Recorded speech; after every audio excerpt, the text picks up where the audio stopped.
শেখ হাসিনার পথে হাঁটলে বিএনপি ও তারেক রহমানের ভবিষ্যৎ হবে শেখ হাসিনার মতোই। জামায়াত ইসলামীর নেতৃত্বাধীন ১১ দলের শীর্ষ নেতারা এভাবেই সতর্ক করেছেন প্রধানমন্ত্রী তারেক রহমানকে।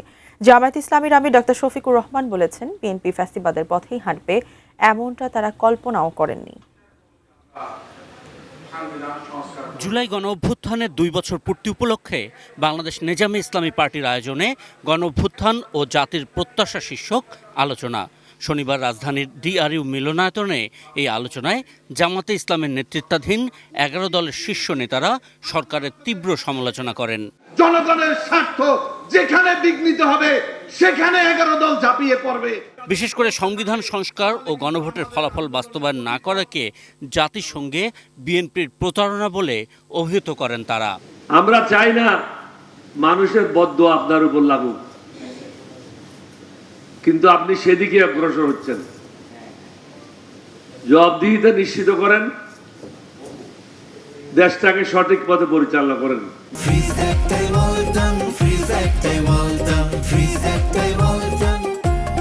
জাতিকে মুক্তি দেন, না হলে জাতি আপনাকে মুক্তি দেবে। দুটার মধ্যে একটাই হবে, তৃতীয় কোনো কিছু হবে না।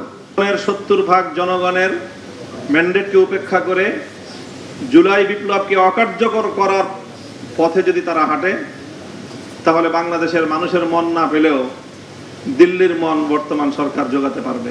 মনে হচ্ছে যে এই সরকার কদমে কদমে শেখ হাসিনাকে অনুসরণ করতে চাচ্ছে। তার মধ্যে একটা হলো, বিগত সরকারের একটা কথা ছিল, বিশেষ করে আমাদের ইসলামপন্থী দলগুলোকে, যে আপনারা আওয়ামী লীগের বিরুদ্ধে আন্দোলন করেন, কিন্তু এই বিএনপি জামাতের সাথে যান কেন, আলাদা থাকেন। জাতীয় সংসদে বিরোধী দলের নেতা ও জামাত ইসলামের আমির বলেন, ফ্যাসিবাদ রোগ না, এটি উপসর্গ। এই উপসর্গ বর্তমান সরকারে দেখা দিয়েছে বলে দাবি করেন তিনি। ফ্যাসিবাদ কোনো দলের নাম নয়, এটা রোগের উপসর্গ। এটা যেখানেই পাওয়া যাবে, দল যেটাই হোক, সে ফ্যাসিবাদী।